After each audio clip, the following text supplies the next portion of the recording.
Hé, et bonsoir les petits monstres du net et les amateurs de films, Heroic Fantasy, et fantastiques.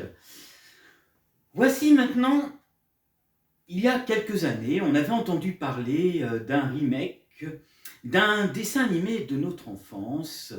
Je suis sûr que pour les plus vieux d'entre vous, les plus anciens et ceux qui ont la trentaine et la quarantaine, s'en souviennent encore. Je veux parler des Maîtres de l'Univers. On a eu un film, Les Maîtres de l'Univers, avec Dolph Lundgren à l'époque, qui malheureusement était très très mauvais et n'avait malheureusement pas cartonné du tout. Et en plus, ils avaient changé un personnage fétiche qui n'était autre que Orko, qui avait été remplacé à l'époque par Gwildor, si vous vous souvenez de ce film. Et voilà qu'aujourd'hui, après quelques années, il décide de nous ressortir justement Les Maîtres de l'Univers, le film avec un nouveau casting. Mais il y a déjà des on-dit, comme quoi on parle que les origines du maître d'armes du dessin animé de l'époque, basé sur le film, n'a pas été respectée. Et oui, il fallait s'en douter qu'on allait avoir ce genre de remarques, de voir un maître d'armes noir au lieu d'un blanc, comme dans le dessin animé de l'époque. Et bien déjà, ça parle déjà sur les réseaux à l'époque. Donc on parle déjà de wokisme par rapport à cela. Alors moi, personnellement, je n'en ai rien à faire, je pense. Si les gens pensent que voilà, il est important de mettre un personnage emblématique dans l'univers de He-Man et de changer ses origines, pourquoi pas, hein, faut voir après ce que ça donne. Mais bon, pour ceux qui sont un petit peu pointilleux par rapport à cela, eh ben ça les agace un peu, hein, comme quand La Petite Sirène, souvenez-vous, était sortie à l'époque. Hein. Mais oui, mais c'est vrai que en général, quand un dessin animé de notre enfance nous a bercé et qu'on a revu les réassorts ensuite, on a plus ou moins envie que ce soit respecté. Mais bon, c'est comme ça, on ne peut pas faire autrement. Alors, de ce que j'ai vu, j'ai quand même un petit doute. J'ai un petit doute. Autant Donjons et Dragons, j'avais bien aimé. Et là, en fait, je trouve qu'il y a des trucs qui sont un peu kitsch. Voilà, alors si ça respecte le dessin animé déjà qui était kitsch à l'époque, hein, avec, vous vous souvenez du personnage Adam qui était tout en rose, hein, où il y avait eu des sous-entendus par rapport à ça à l'époque, hein, mais c'était tabou, hein, c'était pas exposé comme aujourd'hui. Hein. Faut voir, apparemment dans la bande-annonce, on a gardé cette chemise rose. Mais est-ce que maintenant l'histoire sera concrète? Voilà. Et ça, c'est les fans des Maîtres de l'Univers, c'est la question qui se pose. Ce que je vous propose, c'est de vous montrer la bande-annonce qui est sortie, hein, voilà, des Maîtres de l'Univers. Et après le générique, on se retrouve un peu pour vous parler un peu de ce dessin animé de notre enfance qui était quand même bien. Moi, je me souviens, hein, j'avais le Château des Ombres, j'avais les figurines quand j'étais petit, je m'éclatais avec, hein, voilà. Et même aujourd'hui, on a des réassorts de ces figurines. Donc, pour les plus nostalgiques, voilà, de notre génération qui aimait ce dessin animé, hein, et ben oui, c'est sûr que ça va leur rappeler des souvenirs. Après, la version animée qu'ils ont sortie dernièrement, moi, ne m'a pas plu. J'ai trouvé que Musclor était un peu considéré comme un moins que rien et que c'était plus Tila qui tenait les rênes. Moi, c'est ce que j'ai trouvé dans l'animé qui était sorti sur Netflix, un peu dérangeant, car ça ne respectait pas vraiment le dessin animé de l'époque. Hein. Moi, si vous voulez voir les Maîtres de l'Univers, je vous invite à regarder les premiers dessins animés hein, qui sont sortis en 1981. Car bon, après, même s'ils ont ressorti, qu'ils ont essayé d'arranger les choses, voilà. Donc, moi, vous savez, je suis quelqu'un qui aime qu'on respecte les origines des dessins animés de l'époque. Et au XXIe siècle, aujourd'hui, il y en a beaucoup qui sont zappés et qui sont bâclés par rapport à ça, et c'est bien dommage. Allez, tout de suite la bande-annonce des Maîtres de l'Univers.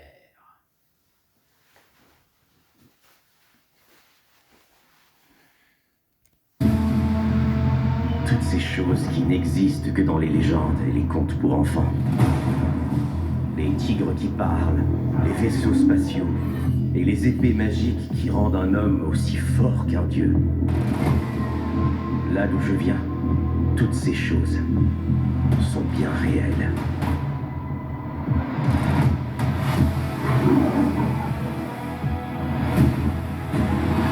Pourquoi m'as-tu envoyé ici? Je voulais que tu sois en sécurité. Alors je t'ai envoyé là où je savais qu'on ne te retrouverait jamais. Sur Terre. Ton obsession pour les trucs geeks et les épées, ça renvoie à une mauvaise image d'après les ressources humaines. J'ai trouvé ton épée. Je sais que ça peut paraître fou, mais cette épée a le pouvoir de me ramener à la maison. Monsieur, vous pouvez pas faire ça. Oh, vous en faites pas. L'épée est à moi.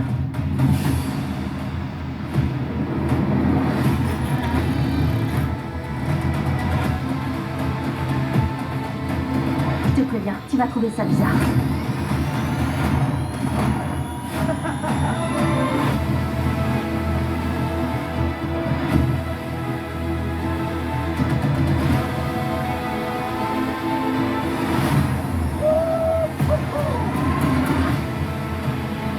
Qu'est-ce que je suis censé faire?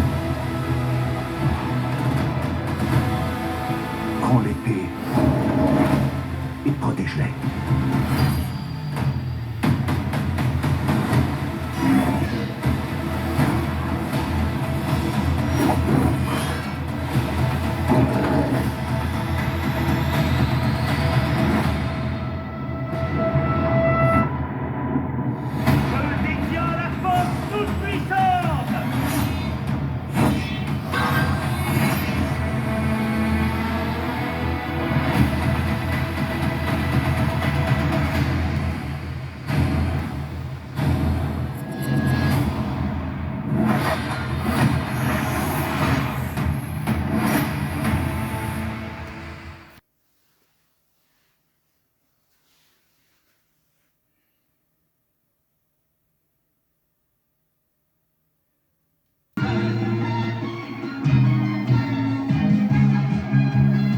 Je suis Adam, prince d'Eternia, défenseur du secret du château des ombres. Lui, c'est Kringer, mon tigre domestique. Mon secret, c'est de posséder une force fabuleuse depuis le jour où j'ai levé mon glaive magique en criant par le pouvoir du crâne ancestral. Je détiens la force toute puissante.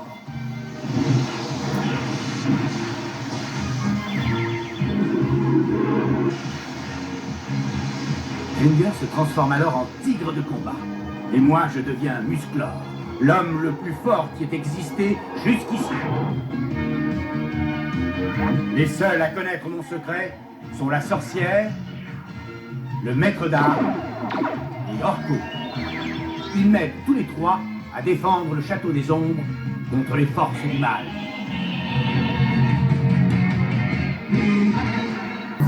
Adam, le prince d'Eternia, par la puissance de son glaive magique, devient pour aller au combat le grand Musclor au pouvoir fantastique. Les maîtres de l'univers vont défendre la terre contre ses ennemis, tous les mauvais génies. Les maîtres de l'univers vont défier l'enfer pour faire du monde entier un monde d'amitié.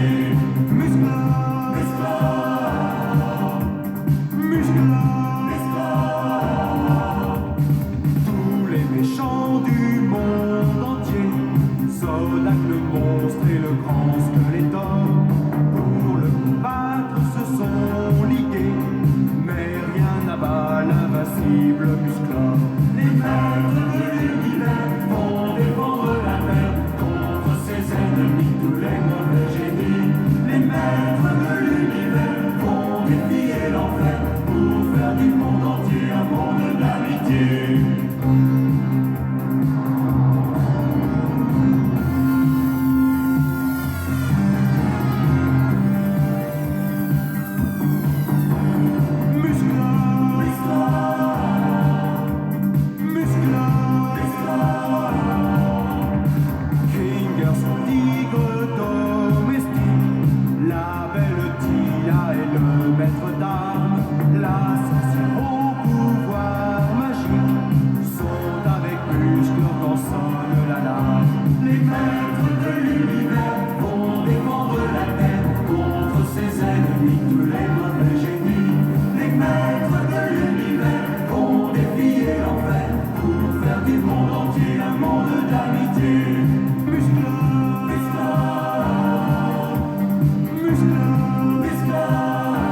pouvoir. Roboto va-t-il résister à Skeletor le rapace?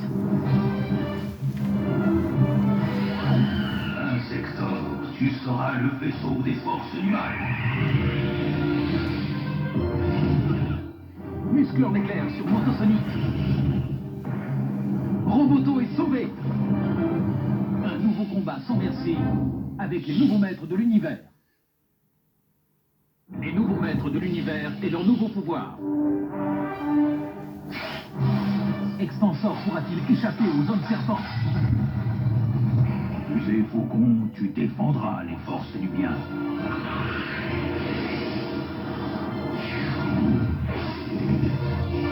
Fusée Faucon attaque.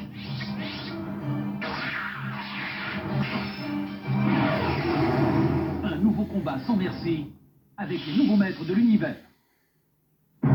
Sur la planète des maîtres de l'univers, la lutte est plus acharnée que jamais. D'un côté, les héros du bien, Roboto, l'homme de fer, Moussor, le roi du camouflage, et Dévastator, le cyclone. Et de l'autre côté, les génies du mal, avec l'intouchable Spikor et le terrifiant Bited. Retrouvez chez vous pour de nouvelles aventures les nouveaux personnages des maîtres de l'univers. Ils arrivent, ils sont là. Qui pourra arrêter la révolte? Les maîtres de l'univers présentent Dinosaure. Dinosaure, le fantastique allié des maîtres de l'univers. Dinosaure transporte les guerriers. Dinosaure transporte les armes. Dinosaure les emmène au combat. Le combat pour gagner tous les pouvoirs de l'univers.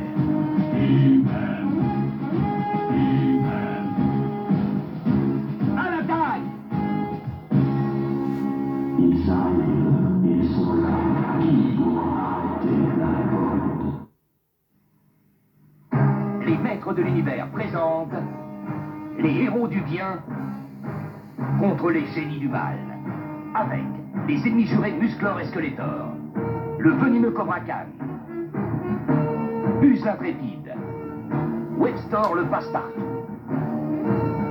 Orko le malicieux et le dragon, l'étonnant véhicule de Musclor devant lequel personne ne résiste. Retrouvez-les chez vous pour de nouvelles aventures. Tout au bout de l'univers existe une planète où règne un être totalement maléfique.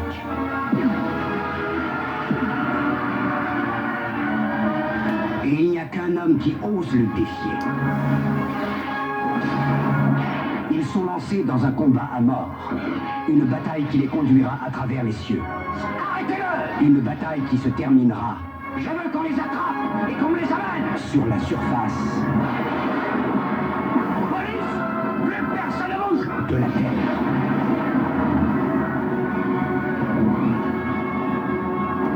Je crois que je vais avoir besoin d'un renfort. Vous me montrez le chemin? Bien sûr. Non.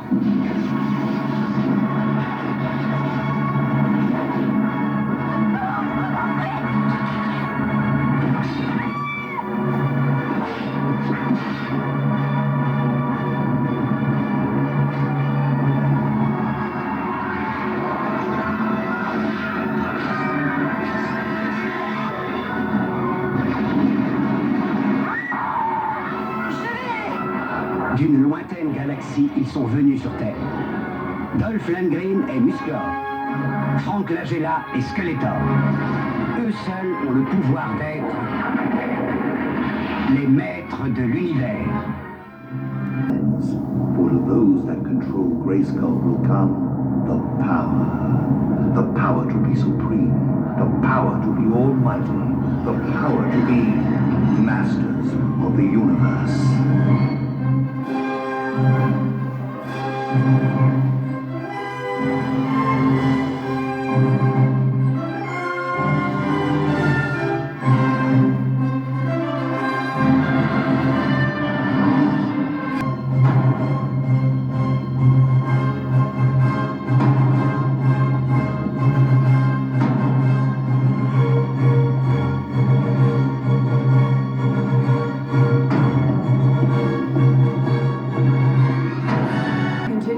The resistance.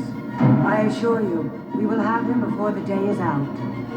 I want him kneeling at my feet. After all this time, Grayskull is ours.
Salut!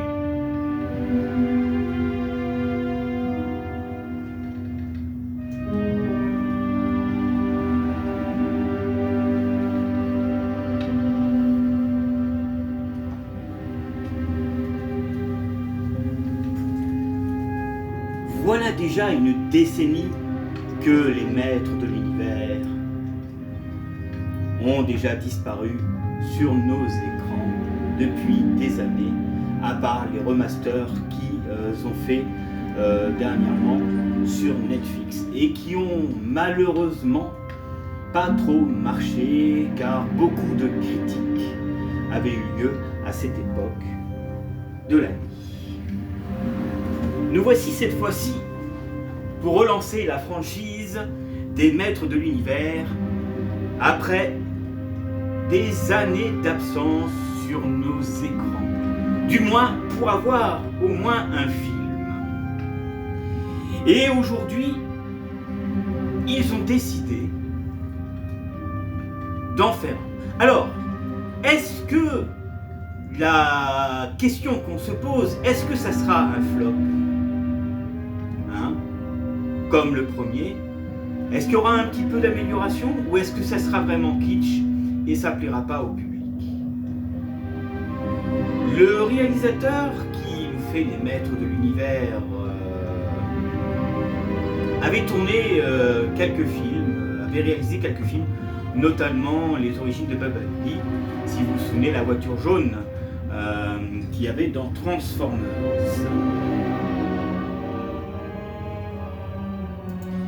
Mais quand même, les Maîtres de l'Univers restent quand même quelque chose de notre enfance. Et laissez-moi vous en dire un peu plus sur les Maîtres de l'Univers. Les Maîtres de l'Univers, The Master of the Universe, une licence et franchise appartenant à la société américaine Mattel à l'époque. Créée en 1981, elle met principalement en scène le personnage du prince Adam, alias Musclor, et de son tigre de combat, hein, que vous connaissez, Stinger, accompagné aussi de Skeletor, qui est donc son ennemi, un génie du mal sur la planète Eternia, en 1984, avec l'introduction d'une ligne dérivée, voilà, intitulée Le Prince du Pouvoir. Elle commence également à suivre les aventures de la sœur jumelle d'Adams, la princesse Andorra. alias Shaira, qui se bat contre la Horde sur une planète voisine, Eternia. Et en traduction française, c'était Eternia. Voilà. La franchise mélange des éléments médiévaux, de fantastique et de science-fiction. Pourquoi pas?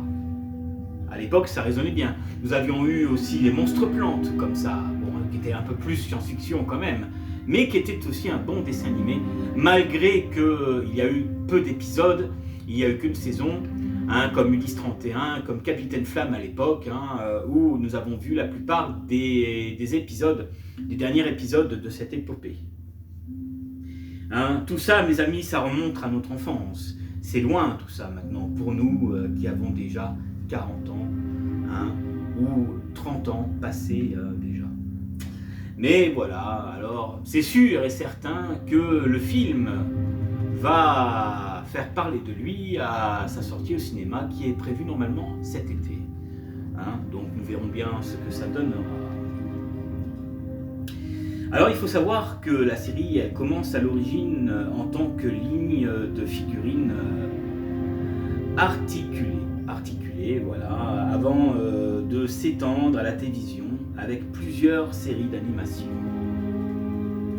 Elle est composée d'une large lignée de produits dérivés, avec notamment les comics, des jeux vidéo, de la papeterie à l'époque, des lignes de vêtements, encore des romans et des magazines pour ce type d'histoire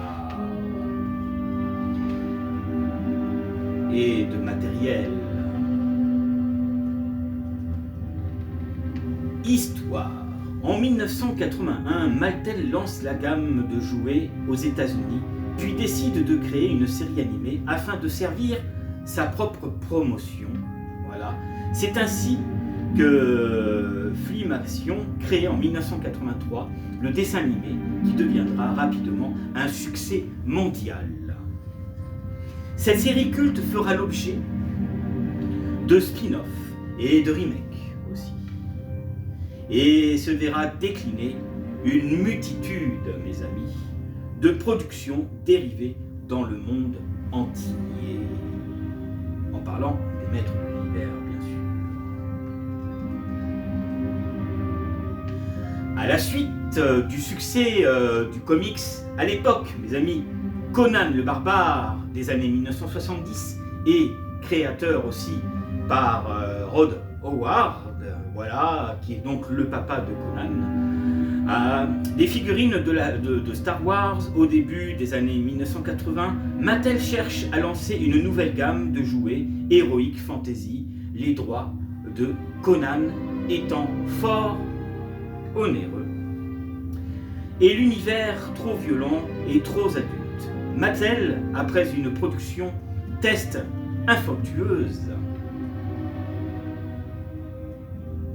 décide de lancer un barbare inédit, Hitman, donc Hitman, Hitman,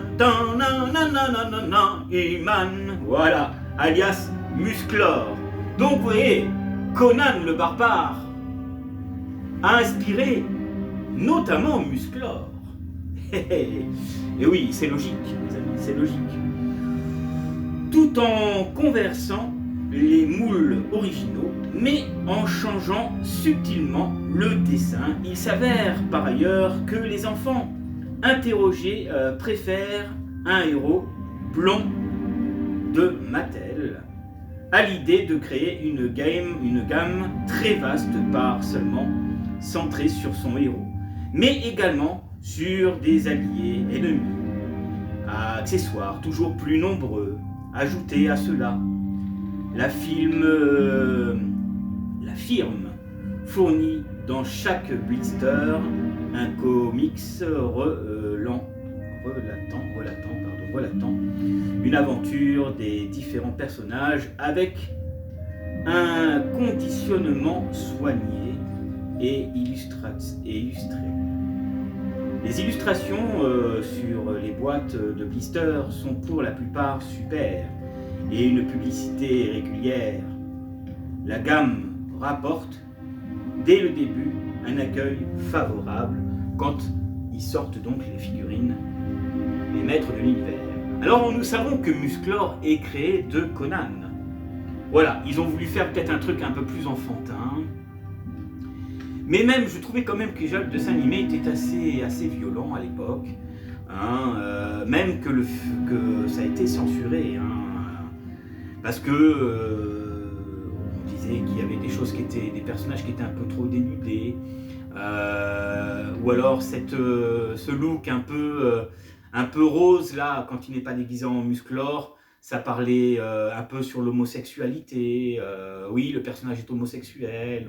Voilà, il y a eu beaucoup de choses là-dessus qui étaient tabous et qui étaient cachées, alors qu'à notre époque aujourd'hui, c'est pas caché, c'est révélé un peu tout ça. Donc déjà à cette époque, quand la gamme est sortie, ils avaient déjà dans une idée hein, pour vendre leurs produits. Et en effet, ça a été le cas, car beaucoup de produits dérivés ont été vendus. Bien sûr, à l'époque, nous étions jeunes, nous ne savions pas qu'il pouvait y avoir des sous-entendus par rapport à cela. Mais pourtant, c'est la vérité. La couleur blond est aussi un moyen de rompre définitivement avec Conan, bien que le nom original soit très proche de Conan Hitman. Donc H-E, trait d'union, M-A-N. Iman, voilà. Donc, oui.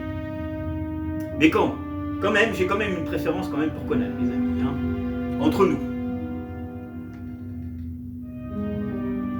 Le droit américain interdisant jusqu'alors de créer une série basée sur une gamme de jouets. Voilà.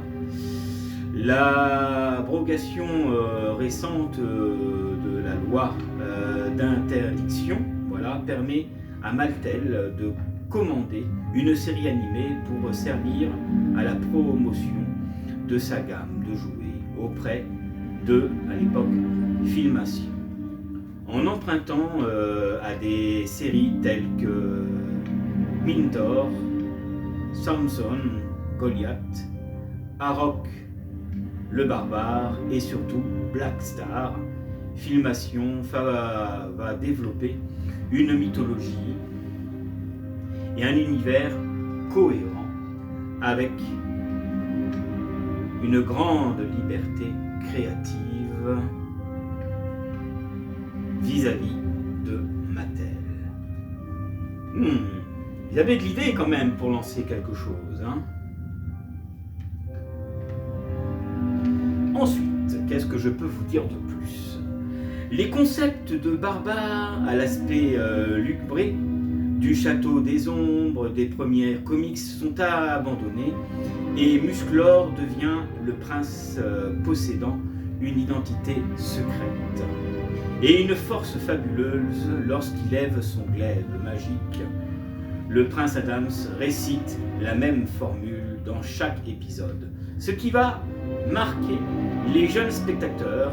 Tous les personnages sont ramenés et partiellement, les scénaristes décident d'en créer de nouveaux, dont certains seront à leur tour intégrés dans la gamme des jouets. Cette formule assure à Mattel un succès phénoménal et planétaire. Les ventes des figurines de Mattel of the Universe monture dépassent celles de Barbie, Hot Wheeler et Big Jim. À l'époque, vous vous souvenez de Big Jim? La poupée, vous changez de visage. Il tournait et vous lui mettez un masque, il changeait de visage. Moi, je l'avais, ce personnage-là. Il portait un imperméable en cuir, les cheveux courts, et on pouvait lui changer le masque pour qu'il change d'identité. Moi, je me souviens, je l'avais quand j'étais petit, ce truc-là. Donc, on se souvient, bien sûr, par le pouvoir ancestral, que le pouvoir détienne toute puissance. Enfin bon, bref. C'est ce que disait Musclor, et encore j'ai transformé quelques trucs. C'était pour le fun. Donc voilà, Big Jim bien sûr et Barbie fut donc dépassé par les figurines de l'époque des maîtres de l'univers. Vous savez, pour ceux qui ne connaissent pas les maîtres de l'univers, qui ont 20 ans aujourd'hui et même 19, 18, qui n'ont pas connu ça à part la nouvelle génération de dessins animés qu'ils ont fait sur ce dessin animé, il y a quand même une histoire intéressante dedans. Et c'est toujours intéressant de connaître les origines de ce qu'on aimait nous quand on était enfants et que vous ne connaissez pas. C'est pour ça que je fais cette émission, pour vous en apprendre un peu plus sur Musclor, pour ceux qui découvrent le dessin animé que maintenant. Mais l'ancien, pour moi, les anciens restent quand même les meilleurs.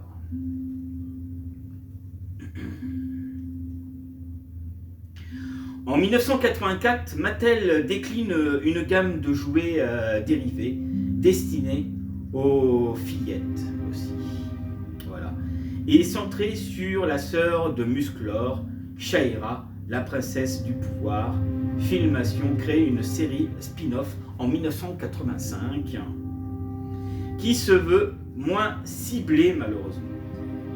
Fille et désavantagée, une suite au maître de l'univers, les personnages assurent en effet autant de promotion, des nouvelles figurines, de montures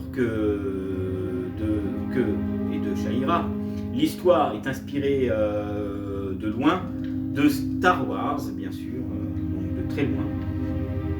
Rébellion luttant contre un empire conquérant, une sœur et un frère jumeaux qui s'ignorent, Adams et Adora. Voilà, donc même Star Wars a inspiré un peu ce concept de frères et sœurs avec Luke et Leia, bien sûr.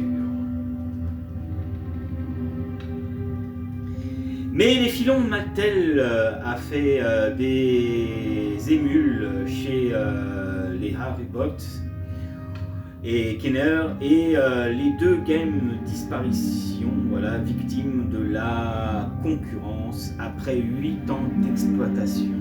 Mais c'est longévité exceptionnelle et la créativité de filmation a fait entrer Musclor et Shaira dans les panthéons des personnages cultes des années 1980. La décennie qui suivit, la licence sera relancée plusieurs fois sous forme de films, live, séries animées ou game de jouets.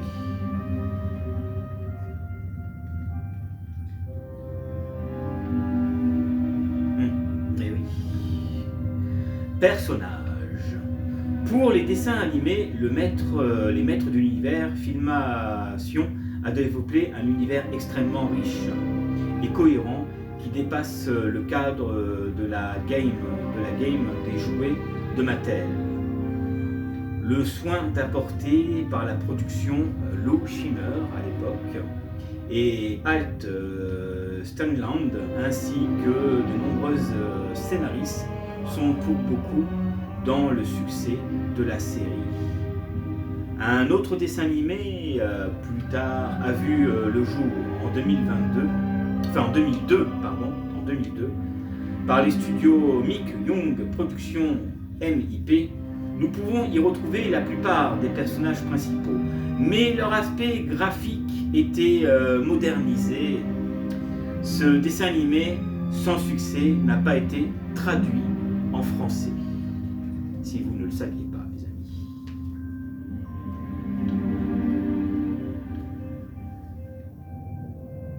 La déclinaison de la franchise. Toutes les figurines issues de la game créée par Mattel sont articulées au cou, épaules, buste, à retour rapide actionné par un ressort intérieur ainsi qu'aux jambes. Tous les autres figurines sont similaires aux tailles et possèdent un accessoire en général une arme, mais ce peut être autre chose. Chaque boîte d'emballage comprend également une mini bande dessinée relatant les aventures du héros concerné. Les premiers jouets furent commercialisés dès 1981, bien avant la diffusion du dessin animé de 1984. C'est à la suite de l'énorme succès commercial de cette gamme de jouets, j'ai du mal, que les aventures des maîtres de l'univers furent donc créées sous forme de dessins animés.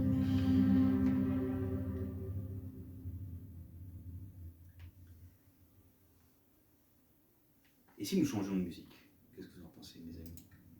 On va changer de musique un peu. Hop. Voyons, qu'est-ce que je vais pouvoir mettre? Voilà, allez, petit truc comme ça là.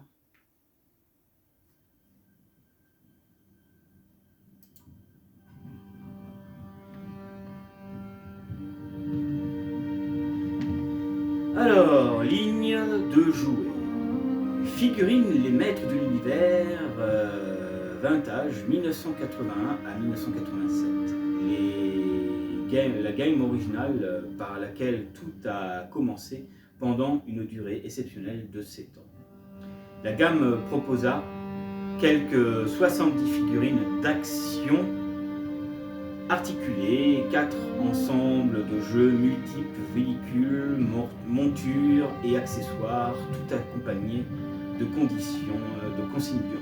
conditionnement soigné, mes amis. La figurine de She-Ra, la princesse du pouvoir 1985-1987, ligne dérivée de la prétendante destinée aux filles avec des blisters roses, bien que de bonne facture, cette gamme remporte moins de succès que les anciennes figurines et que les figurines d'image.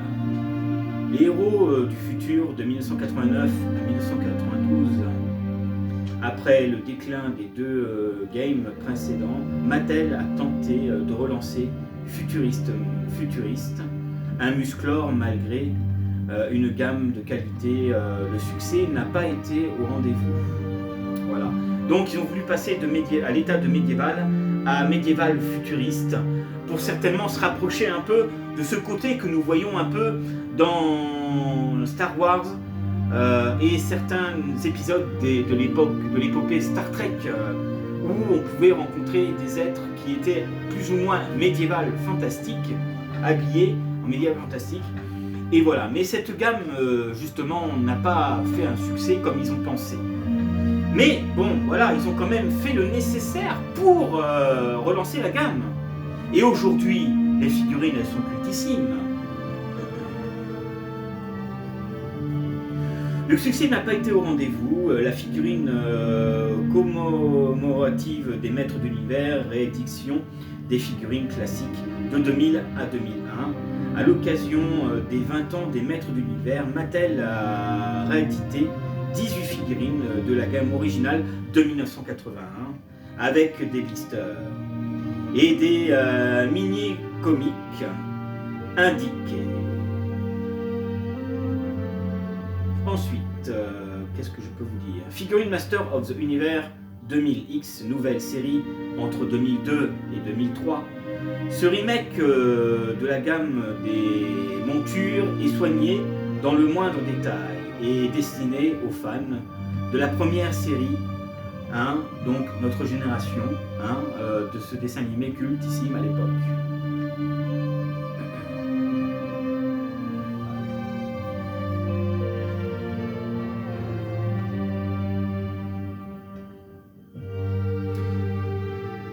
De la première série, bien sûr, devenue adulte. Statue Master of the Universe, NECA 2003 et 2008, ligne de mini statues produits en résine qui poursuit la ligne, voilà, des montures prématurément abandonné par Mattel à l'époque. Figurine Master of the Universe classique 2008-2020, nouvelle lignée de figurines très fidèle à la série vintage et dotée d'un grand nombre d'articulations.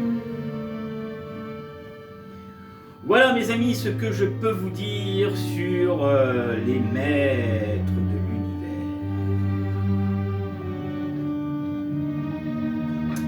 La bande dessinée 1981-1987. Chaque figurine des maîtres de l'univers était accompagnée d'un petit comic mettant en scène le personnage de qualité très inégale. Certains mini-comics sont néanmoins de réels chefs-d'œuvre d'abord créés par DC Mattel à l'époque, a réalisé les suivantes. Les auteurs sont Steve Grant, Bruce Timm, Peter Langer, Phil Witt et Larry Houston.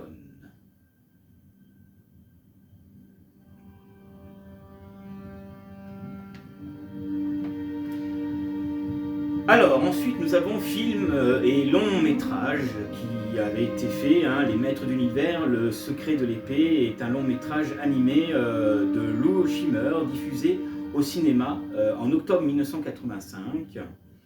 Il sert d'introduction à la série animée She-Ra, la princesse du pouvoir, Les Maîtres de l'Univers, La revanche de Skeletor, un long métrage animé de Lou Scheimer, produit en 1985. Pour la télévision, ce spécial Noël est un crossover entre les Maîtres de l'Univers et She-Ra, la princesse du pouvoir. Ensuite, nous avons eu les Maîtres de l'Univers, le film live réalisé par Gary Goldar est sorti en salle le 9 décembre 1987. Il s'agit d'un libre adaptation de la série animée où Dolph Lundgren, Courtney Cox dans les rôles principaux.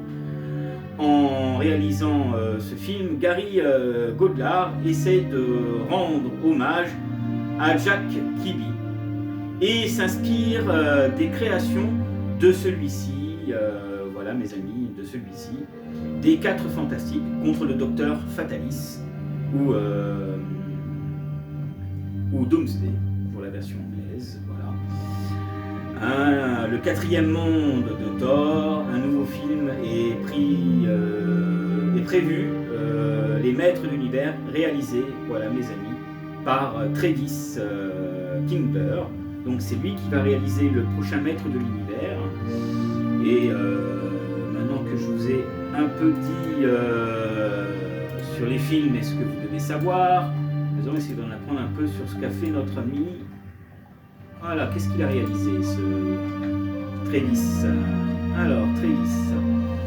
Et ben voilà, Travis. Alors, il a réalisé des films. Il faut savoir que c'est un réalisateur de 52 ans. Voilà. Et donc, il a créé Kubo et l'armure magique, Maîtres of Universe, voilà, en 2026. Donc ça, c'est le prochain qui arrive sur nos écrans. Il a fait Will Wood, voilà, et le film Bumblebee, voilà. Il a fait L'étrange pouvoir de Norman, les Brockstrolls, et quoi d'autre encore il nous a fait? Monsieur Ling, The $6 Billion Man, donc l'homme qui valait les 3 milliards en 2020, donc il avait créé un épisode avant, il avait ressorti un truc, j'étais même pas au courant.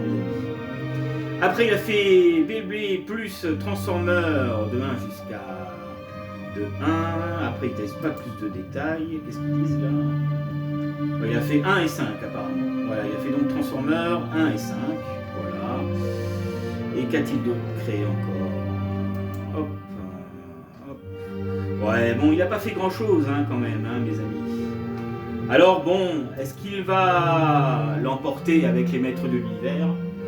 Pour l'instant, de la bande-annonce, de ce que j'ai vu, je reste quand même un peu sceptique. Mais c'est sûr que ça va peut-être marcher. Du moins pour ceux qui aiment ce genre de film. car beaucoup vont y aller pour se rappeler un peu de leur enfance, et c'est normal, les amis. Voilà, c'était un spécial conte de la crypte de Fenris sur les origines des maîtres de l'univers, sur la gamme de jouets, sur un peu les films. Et donc nous allons nous quitter. Je vous dis à la prochaine, pour d'autres vidéos bien sympathiques sur Fenris TV. Et prenez soin de vous et prenez soin de votre famille. Salut, salut les copains, salut, salut les abonnés.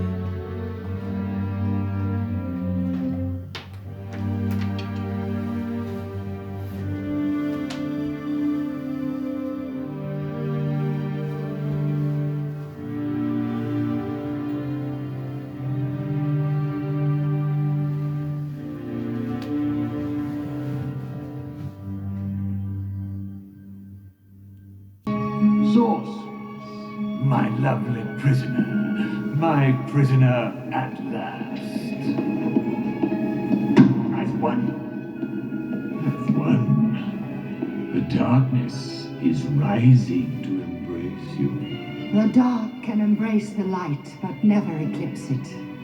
You've not won yet, Skeletor. He-Man is still alive. I can feel it. Really? How sensitive you are. Can you feel this?